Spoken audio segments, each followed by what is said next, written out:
A veces no sé si a ustedes les ha pasado, yo sé que acá hay ministros también. Nos ha sucedido que muchas veces cuando se nos acercan a algunas personas o se han acercado a otros ministros que también lo han compartido, resulta que siempre nos dicen, pastor, ¿puede orar por mí? Yo quiero ser como usted, yo quiero lo que usted tiene. ¿Sí? ¿Cuántos han escuchado eso? ¿Cuántos han pedido eso? Algunos lo han pedido, yo quiero ser como usted, pastor Anaconda, yo quiero ser como usted, pastor Maldonado, yo quiero ser pastor. Y siempre pedimos esas cosas, ¿verdad?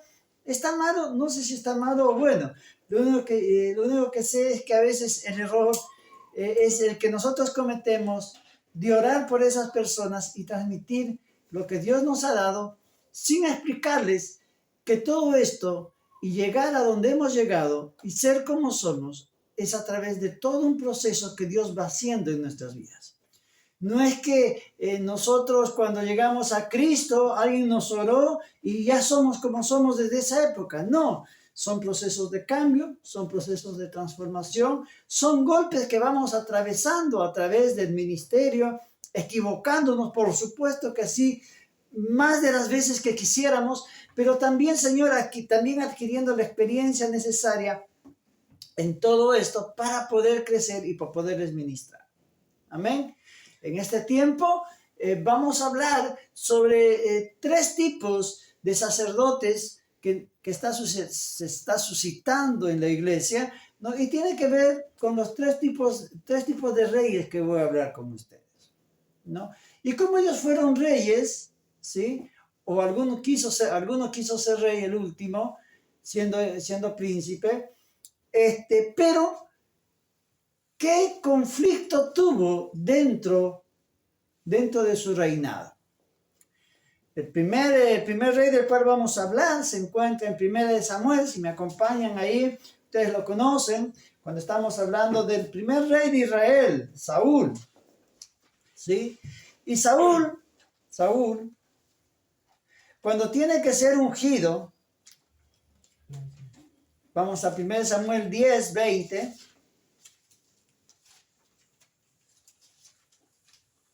y lo tienen que ungir a Saúl. Dice así, y así, 10:20, 1 Samuel 10:20 dice, y haciendo Samuel que se acercasen todas las tribus de Israel, fue tomada la tribu de Benjamín, e hizo llegar la tribu de Benjamín por sus familias, y fue tomada la familia de Matri, y de ella fue tomada Saúl, hijo de Cis, y le buscaron, pero no fue hallado. Preguntaron pues otra vez a Jehová si aún no había venido allí aquel varón, y respondió Jehová, he aquí, él está escondido entre el bagaje. Me parece que no quería ser rey, ¿verdad? Se había ocultado, muchacho. ¿Sí? Entonces corrieron y lo trajeron, y allí que el pueblo, en medio del pueblo, desde los hombros hasta arriba, era el más alto que todo el pueblo. ¿Sí? Y ahí lo ungen, le dice, tú has sido ungido, entonces es elegido. Saúl, este tipo de rey, es el que a veces elegimos nosotros, o somos elegidos de repente, sin la experiencia necesaria para reinar. A veces nos guiamos, como en este caso Saúl era un hombre alto, grandote, sobresalía entre los demás. Pero algo que carecía Saúl era que no tenía experiencia como rey. Era un hijo de familia, ni siquiera tenía la experiencia de ser papá. ¿Ok? Es decir, ni siquiera Saúl, uno diría, bueno, por lo menos tenía su esposa, tenía, qué sé yo, 5 hijos, 4, 3, 2 hijos. Entonces, si podía gobernar a sus hijos, de repente, a los tumbazos podía gobernar sobre Israel. Y Saúl, evidentemente, el problema que tuvo es que no supo gobernar. ¿Por qué no supo gobernar? Porque no había experiencia. No ha pasado por un proceso de aprendizaje y de crecimiento. Y a veces en las iglesias hacemos eso.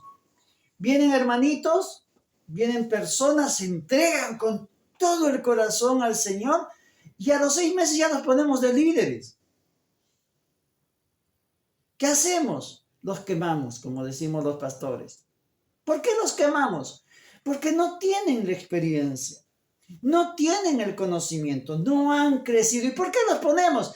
De repente porque es un hermanito impulsivo, ¿viste? Esos que se mueven para todo, quieren hacer todo en la iglesia con el primer amor, ¿verdad? ¿Usted ha visto eso? ¿No? Que van y le predican hasta el chancho que se le cruza por el corral, ¿no? Le están predicando el evangelio. Uy, este es evangelista. No, está con el primer amor, está con esa euforia de haber conocido a Cristo, ¿verdad?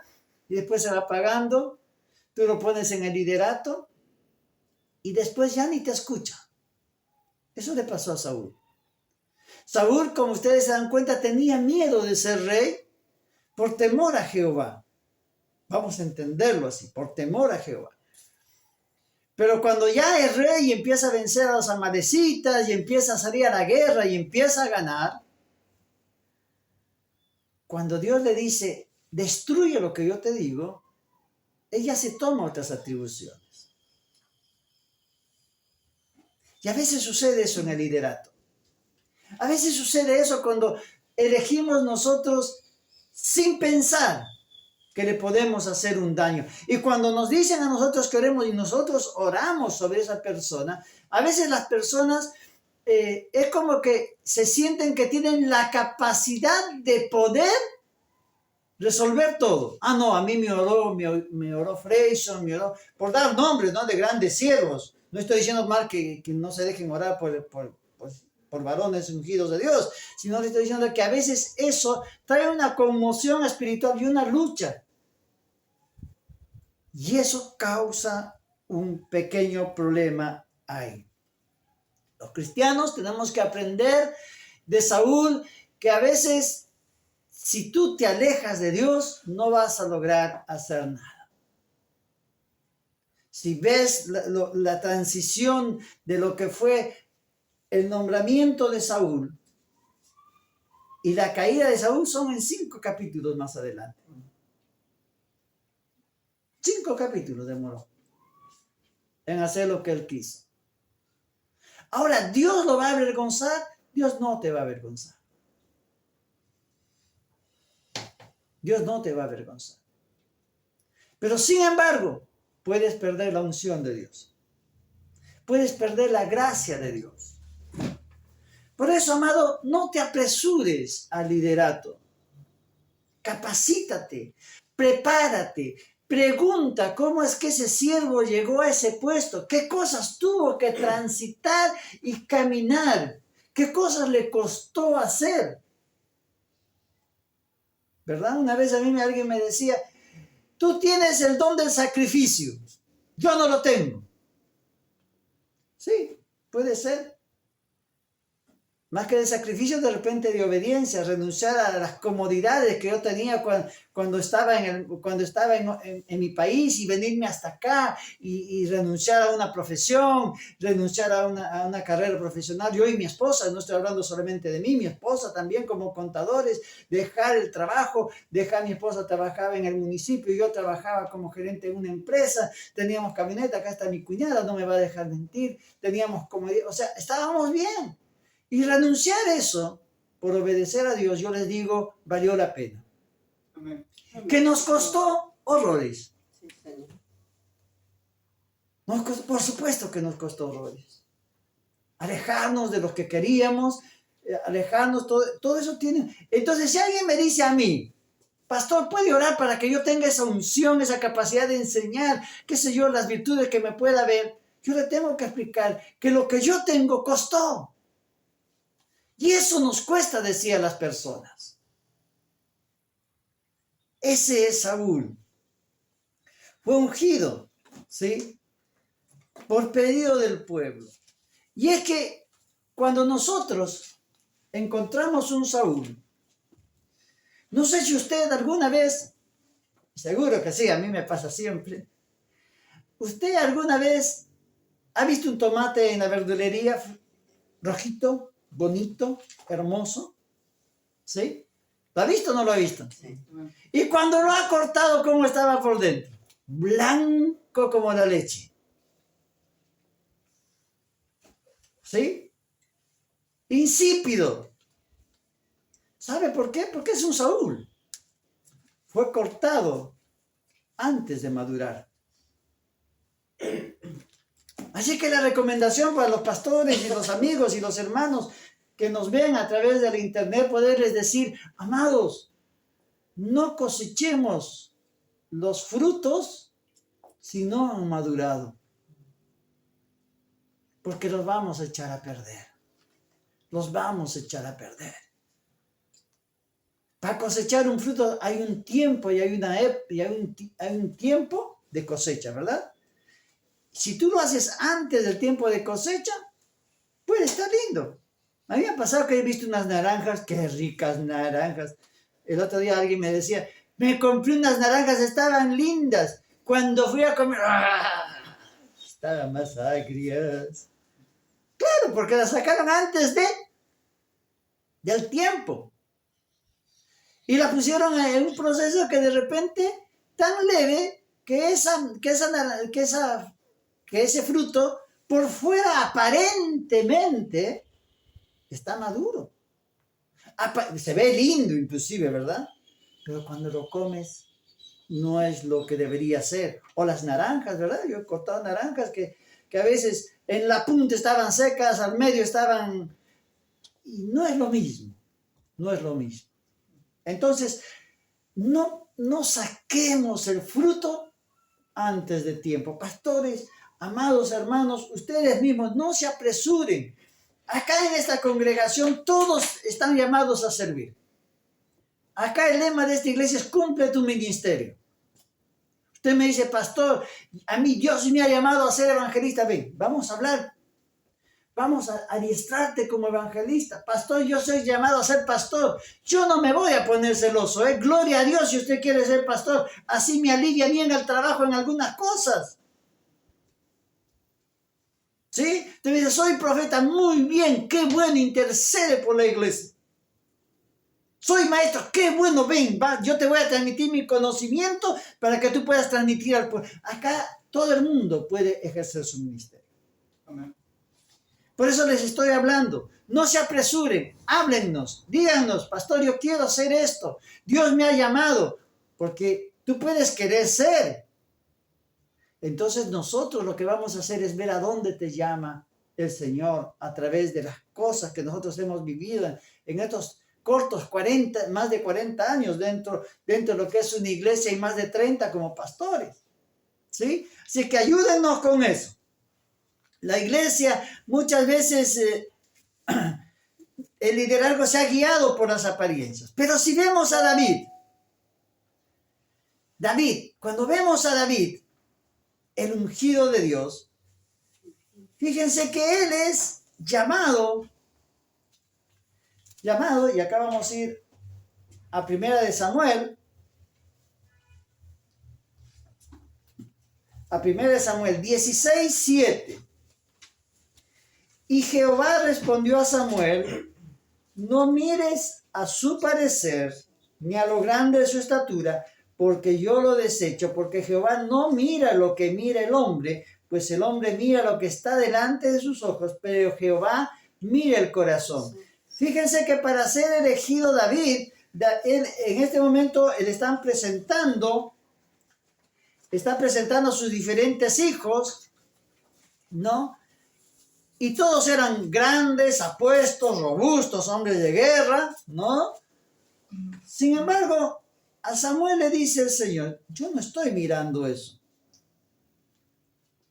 Así que ese es un secreto que tenemos que tener cuando nosotros tenemos que elegir el liderazgo, cuando nosotros tenemos que elegir nuestras parejas, cuando nosotros tenemos que tomar decisiones, aún en los negocios. No miráis, uy, no, si yo hago, por ejemplo, si trabajo en una construcción, no, uy, acá tengo para construir. Para. No te apresures.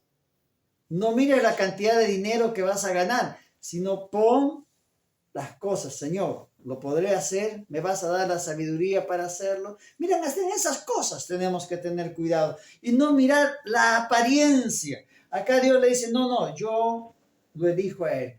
Y si vemos, David tiene todo un proceso hasta llegar a ser rey. él es ungido en el capítulo 16 y recién en el siguiente libro, en segunda de Samuel, recién ahí es ungido como rey. Y es más, primero es ungido como rey en Judá y después en el capítulo 5 es ungido como rey recién de todo Israel. Es decir, pasa todo un proceso donde Dios le muestra que no se puede tocar a un ungido de Dios. Pasa por un proceso donde él es desechado por sus hermanos, es tratado de soberbio, es tratado de absurdo, es tratado de diferentes formas, es desechado por su propia mujer Mical, que se ríe de él. Dese cuenta que tuvo que pasar una serie de procesos. Es tentado por sus propios amigos. Ay, que le está entregando a Saúl, mátalo 2 veces. Y él dice, no, yo no puedo tocar al ungido.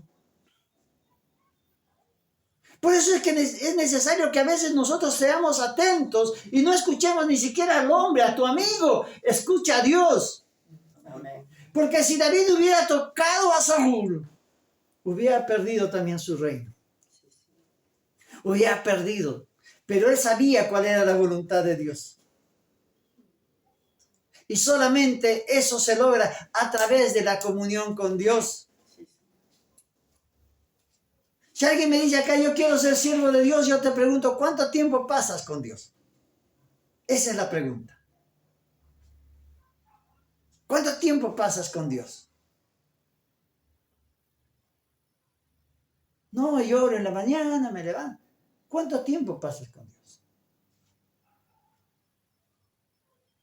¿O qué has leído y has entendido y estás rumiando? Estás pensando, pues la palabra dice, medita en mi palabra día y noche, ¿verdad? Y no dice que estés todo el día agarrando la Biblia, sino que si tú hoy día leíste un pasaje de la Biblia y estás todo el día meditando en ese texto, eso es estar con el Señor. Amén. David pasó todo un proceso de maduración para poder reinar. Un proceso donde Dios transformó su corazón, lo humilló y lo exaltó. De tal manera que usted mira, pero se equivocó. Claro que se equivocó, pero ¿saben qué? Él sabía escuchar cuando había corrección. Cuando Natán le dice, eres tú, ese que se aprovechó y se robó la oveja. Hijo miserable de mi Señor, perdóname. ¿Pagó sus consecuencias? Pagó sus consecuencias. Pero lo que aprendemos es de que todos los que queremos reinar, tenemos que pasar por un proceso. Aprendió David a ganarse el favor del pueblo.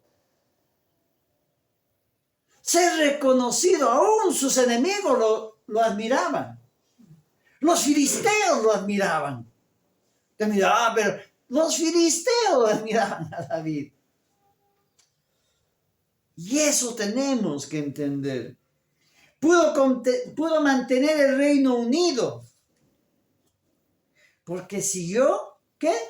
La voluntad de Dios. Amén. Por eso el lema de nuestra iglesia para este año es Dios está presente. Dios está presente si decides hacer su voluntad. Amén. Dejemos que sea su voluntad. ¿Sí? Entonces, vemos, por último, otra persona llamado Absalón.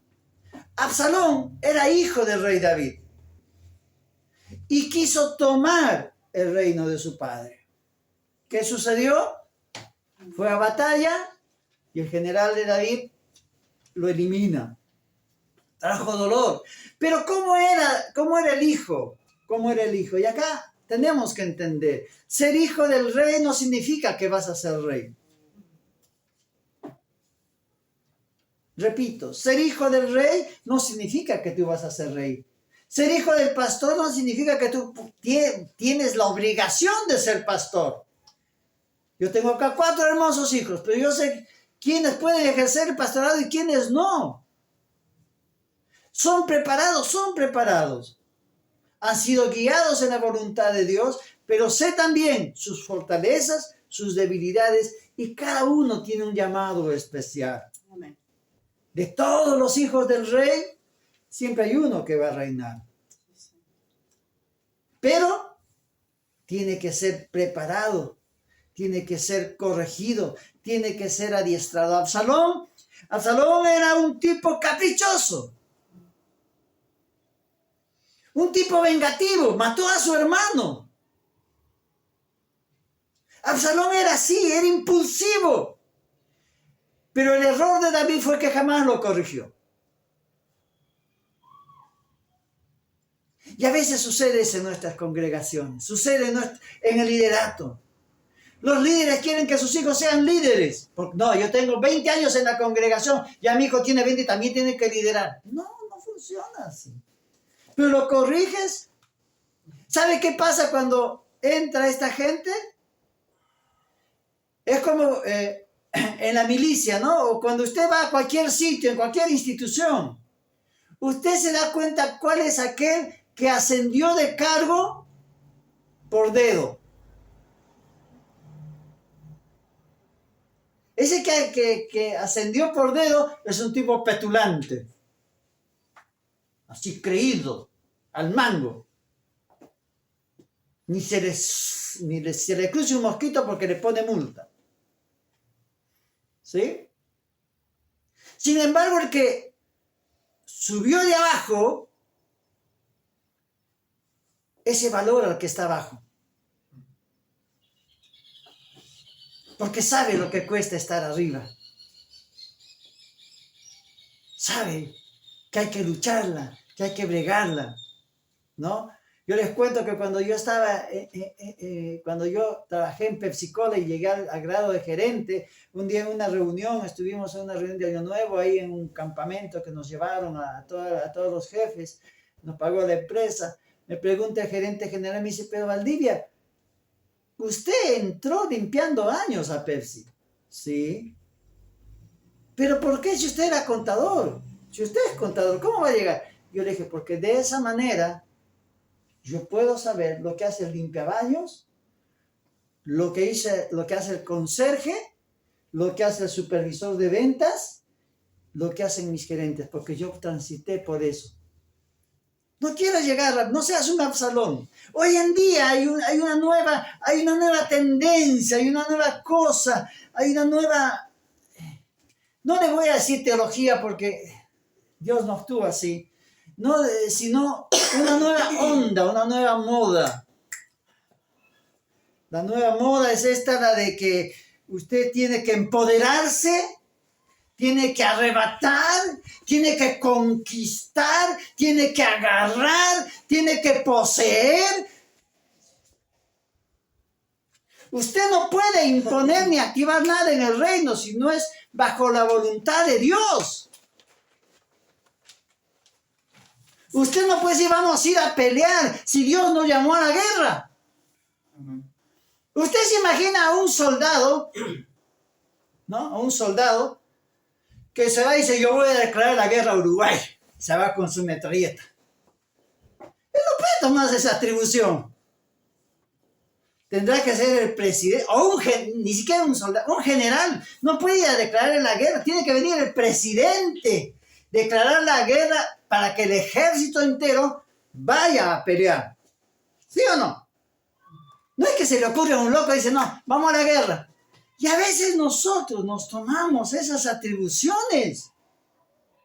Vamos a activar, yo decreto, Absalones. ¿Quién te dijo que tú le puedes reclamar a Dios algo?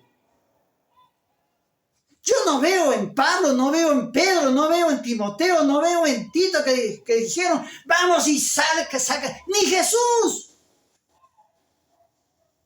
Ahora activo el reino de Dios ahora. Listo, vamos. Declaro decretos. Vamos, fuera Satanás, fuera demonio.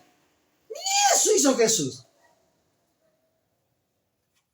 No lo hizo. Hoy hay tiempo de apostasía. Hay muchos Absalones que quieren tomar aquello que no les es permitido. Nosotros no trabajamos para nosotros. Trabajamos para el reino de Dios. Amén. Sí, Señor. Nosotros no peleamos para nosotros, hijos. Peleamos para la gloria y honra de Dios. Y las batallas que peleamos, las peleamos porque Dios nos dice que las tenemos que pelear y Él irá por delante porque Él declaró la guerra. Señor. Amén. No nos confundamos. Nosotros no podemos arrebatar nada, ni en el plano físico, ni en el plano espiritual. Usted tiene que esperar los tiempos de Dios. Usted quiere algo, pídale a Dios. No se mande a la guerra. Yo me acuerdo, hace tiempo, había una canción que decía, al campo del diablo entré para tomar lo que me robó, bajo mis pies el diablo. ¿Usted está segura que el diablo está bajo sus pies? Entonces Pedro dice, obstinado, contumaces, osas levantar juicio sobre potestades, cuando ni el mismo arcángel osó levantar juicio contra Satanás. Antes bien le dijo, el Señor te reprenda. Amén. Y nosotros no entendemos eso. Si un arcángel, general de los generales, de los ángeles, vamos a decir, la mano derecha de Dios, no osó levantar juicio sobre el diablo, nosotros tenemos, no, es que yo soy más que el ángel. ¿Quién te dijo? ¿Quién te hizo creer ese verso? Tiempo de Absalones. Quieren tomar el reino en su soberbia, en su altivez, en su arrebato. Amados, tengamos cuidado de lo que estamos haciendo. ¿Sí? La pelea es del Señor. Amén. La pelea es del Señor. Tenemos que pelear bajo los propósitos de la voluntad de Él, no bajo los nuestros. Tenemos que pelear bajo las órdenes de Él, no bajo las órdenes de hombre. ¿Sí? Amén. Ahora, ¿ha habido hombres que han querido ese poder de Dios? Sí. Cuando tú quieres arrebatar algo que le corresponde a Dios, eso tiene un nombre. ¿Sabe cómo se llama? Simonía. Acuérdese de ese nombre, simonía. ¿Y de dónde proviene ese término simonía? Proviene del mago Simón, del libro de los Hechos. Cuando él, habiendo conocido a Cristo, ve y le dice a Pedro, véndeme, quiero comprar ese poder para que yo también cuando ore pase el Espíritu Santo. Y a veces nosotros cometemos simonía. Y lo peor es lo contrario, que nosotros a veces como pastores queremos vender el poder del Espíritu Santo. ¿Cuántos vienen? A ver, acérquense, hijitos, acérquense. Pongan 100,000 acá, yo voy a orar por ustedes. Perdón, hay algo que yo no entiendo. ¿De qué vas a orar? Yo tengo el poder. ¿El Espíritu Santo es mío? A ver, dígame, ¿ustedes creen que el Espíritu Santo es mío porque soy pastor? ¿Acaso el mismo Espíritu que gobierna en mi vida no gobierna en la tuya? Gobierna también, ¿no es cierto? Entonces, ¿yo qué les voy a dar? Mentira, falsedad. Porque nada es mío. Nada me pertenece como pastor, así sea casi arcángel. No me pertenece a mí, le pertenece al Señor. Todo cuanto recibo, lo recibí por gracia y por gracia lo tengo que dar. Amén. Que el pueblo después reconozca y honre al siervo, eso es otra cosa. No estoy hablando porque la palabra dice, honra al que honra, ¿sí? Lo que le corre al César, lo que es del César. Pero yo no puedo negociar con eso, ¿sí? Amén. Para finalizar, tenemos y hablar de este proceso de maduración. Te quiero decir que no elijas a nadie. por lo que le pide el pueblo, como hizo en el caso de Saúl, que desechó a Dios para escuchar a hombre. O no lo elijas por la apariencia, ni por la necesidad que tú tengas de cubrir un cargo, un ministerio. Lo que tenemos que hacer nosotros los siervos es pedir al dueño de la mies que envíe los obreros. Amén. También te debo decir que nosotros como siervos tenemos que preparar quien nos ha de reemplazar el día de mañana. Sí, Señor. ¿Hay que mostrarle las bendiciones? Claro que sí. Pero también tenemos que hablarles del proceso, que nada es gratis. Renunciar a uno mismo es lo que más nos cuesta. Si usted me dice, pastor, ¿usted llegó ya? No, me falta para renunciar a un montón todavía. ¿Usted me puede ver perfecto? Capaz. Casi arcángel, de repente. Pero yo todavía no tengo alas. Lo que significa que ni plumas tengo. Así que me falta mucho. Falta mucho todavía.